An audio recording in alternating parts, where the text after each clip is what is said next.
একসময়ের আলোচিত নায়িকা অপু বিশ্বাস বর্তমানে হাতে তেমন কোনো সিনেমা না থাকায় শুরু করেছেন ব্র্যান্ড প্রমোশন। বিভিন্ন সময় দেখা যায় তিনি সেলুন উদ্বোধন করছেন কিংবা পার্লার। এবার নিজেই একটা সেলুন কিনলেন এই নায়িকা। জানা গেছে আলোচিত টিকটকার প্রিন্স মামুনের প্রিন্স কাট সেলুনটি তিনি কিনেছেন। তবে অনেকেরই এখন একটাই প্রশ্ন, প্রিন্স মামুনের কাছ থেকে কত টাকায় সেলুনটি কিনেছেন অপু বিশ্বাস? এলএমই সার্টিফাইড বিশ্বসেরা কপারে তৈরি ওয়ালটন কেবলস, যা আপনার স্থাপনাকে রাখবে সব সময় নিরাপদ। জানা গেছে বেশ ভালো দামে সেলুনটি কিনেছেন অপু বিশ্বাস। এ নিয়ে নেটিজেনদের মাঝে আলোচনা হয়েছে বিস্তর। শোনা যায় অপু বিশ্বাস নাকি জোর করে মামুনের সেলুনটি কিনে নিয়েছিলেন।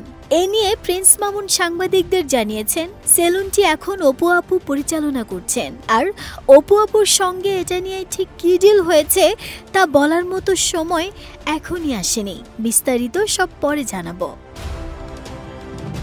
এর আগে এক অনুষ্ঠানে সাংবাদিকদের মুখোমুখি হন অপু বিশ্বাস।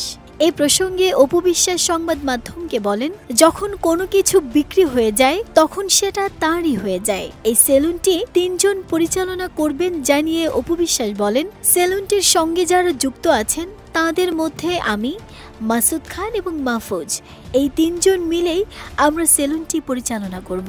এটা আমি আছি, এখানে মাসুদ খান যে আছে উনি আমার সাথে আছেন এবং কাদরি মাহফুজ। এই সেলুন পরিচালনা করব আমরা ৩ জন মিলে। নাহিদা স্মৃতি, দেশ রূপান্তর।